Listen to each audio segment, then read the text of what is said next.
Ya, terima kasih para penonton Dhamma TV yang kami muliakan. Anda sangat setia di depan Dhamma TV ini. Dan saya akan kembali ke Putri. Putri, jenengan kalau nggak salah beberapa bulan atau tahun yang lalu ya, pernah ke daratan Cina. Saya pengen tanya jenengan secara jujur. Sebenarnya melihat tentang Cina sepintas lalu, karena kalau di sini itu kontroversi.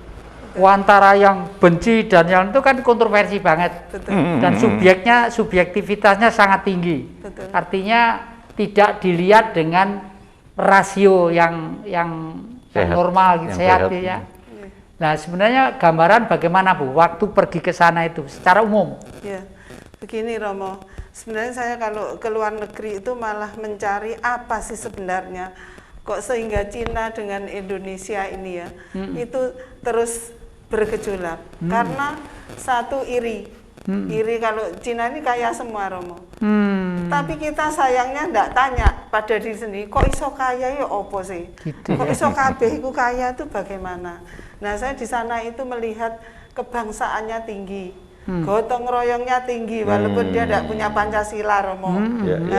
Dari situ saya karena dari daur ulang yang saya olah hari-hari daur ulang, saya ingin tahu bagaimana untuk menciptakan kolaborasi yang dimana orang-orang ini adalah gotong royong. Nah di sana seperti itu Romo, sehingga kalau ada satu kegiatan ekonomi itu semua ikut. Contoh ya di sana ada pohon kelapa di Hainan itu, mulai masuk bandara sampai di pohon kelapa. Di sana turis datang tidak langsung jalan-jalan Romo, ada mall besar di situ, ada SPG-nya cantik-cantik.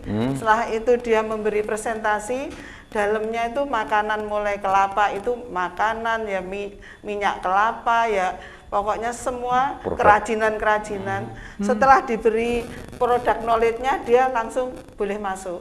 Nah nanti otomatis beli Romo. Setelah bayar baru bisa ke tempat rekreasinya. Gitu ya. Waduh. Itu Romo yang kita ingin ciptakan itu bukan berarti saya waduh kok gebedemen, tidak Romo. Mudah sebenarnya. Yang penting mau gotong royong guyup itu Romo. Jadi ternyata di daratan Cina itu jauh lebih gotong royong dari kita ya. Makanya saya juga iri Romo sekarang. Nah sekarang saya tanya Mas Wo, sebab musabab masyarakat kita kok semakin jauh gotong royong tuh kira-kira apa? Nah, ini Romo. Iya, ini saya menjadi tersentak ya dengan kesaksian ini tadi. Sesuatu yang memang kita yakini berkait dengan membangun hidup yang lebih baik, itu harus dikerjakan oleh setiap orang. Membangun kebudayaan itu membutuhkan partisipasi dan kontribusi setiap orang. Namanya gotong royong, kan gitu ya? Gotong royong, bahasa kita kan gotong royong. Hanya dengan bergotong royong itulah bekerja bersama-sama, saling memberikan apa itu daya dan positif, terus ikhlas. Maka lahirlah suatu daya baru, sumber daya baru. Nah, mengapa di kita sekarang ini kok semakin nggak ada? Tadi Ki Jati sudah menyebut atau Putri tadi menyebut, kok saya merasa iri yo. Kemudian kenapa kita tidak pernah bertanya pada diri sendiri? Kalau orang lain itu bisa, kami kok enggak nih ya? Jujur, bangsa kita ini sudah mengalami apa? Kalah ya. Mentalitas orang-orang kalah. Kita ini menjadi bangsa yang memuji-muji kehebatan yang menjadi kehebatan diri sendiri saja. Benerku dewe, agamaku sing paling bener, golonganku paling bener, gitu. Kelompokku paling bener. Begitu orang itu lebih mengenal itu, maka tidak ada yang namanya gotong royong tadi, saling bersinergi tadi itu. Karena saling bersinergi, gotong royong itu orang yang bersedia membuka diri untuk memberikan kontribusi dan partisipasi, kan gitu ya toh? Betul, betul. Nah, sekarang ini penjajahan kebudayaan ini Pak Jati, yaitu yang di budaya adalah pola pikir dan pola pemaknaan kebenaran. Ini yang menjadikan bangsa ini harus mengalami revolusi ya, revolusi mental ya. Karena saya melihat, misalnya kayak begini tadi itu, saya membayangkan andai kata seluruh selahurde bangsa ini, baik itu pemerintah kita maupun swasta, itu bergotong royong memberikan kontribusi dan partisipasinya, sebetulnya tidak ada yang namanya itu kita tercekik dalam dan kesulitan ekonomi. Tadi Pak Jati mengingatkan, saya bangga di Malang sekarang ada pameran di gedung rakyat ini ya, DPR itu ya. Sebelumnya ada pameran hasil-hasil UKM di sana, iya toh? Betul. Ini luar biasa sekali karena berarti pemerintah memberikan kontribusinya, partisipasinya, memberikan ruang, bahkan mungkin ilmu dan sebagainya ya, pemasaran dan sebagainya. Saya senang dengan pemikiran-pemikiran orang-orang muda yang apa itu, yang menjadi motor untuk lahirnya semangat ekonomi kerakyatan ini. Wujudnya ya semacam itu. Nah kalau sudah usaha-usaha orang-orang ini kita dukung, misalnya tidak kita hakimi ya, misalnya saja pengusaha klepon itu, ini dihubung nombe soal cocok dengan agama tertentu atau enggak, ini mematikan kreasi kan gitu ya.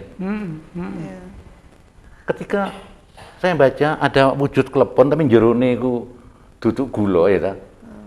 Tapi keju. Iya. Wujudnya masih klepon loh. Iya. Ternyata enak itu. Artinya dikreasi klepon ini ya. Iya. Ternyata bisa dijual, melahirkan sukacita, ekonomi dan sebagainya. Nah, kalau ini pemerintah mendorong semua, saya pikir kebangkitan ada gonjang-ganjing, ya memang kroso, abot, tapi kita mesti bisa melewati karena kreativitas yang berada pada semangat gotong royong ini tadi. Gotong royong inti semangat dasar dari yang namanya bangsa kita ini, Pancasila. kan gitu ya, gotong royong. Kalau tidak ada gotong royong, tidak ada Pancasila itu. Betul. Makanya Bung Karno itu mengatakan Pancasila ini aku gali dari budaya bangsa ribuan tahun yang lalu.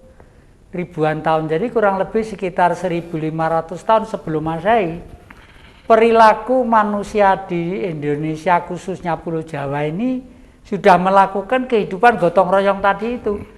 Semua, jadi peka banget masyarakat, dan ini kita yang di kota ini aja yang semakin jauh dari gotong royong, semakin jauh.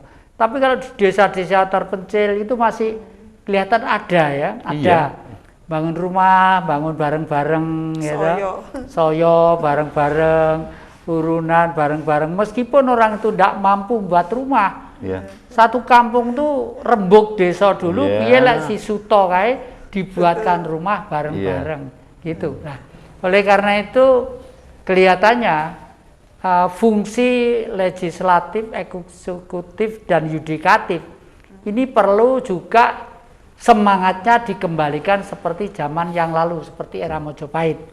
Misalnya, pengadilan itu tugasnya mengadili, bukan menghakimi. Mengadili dari kata-kata adil.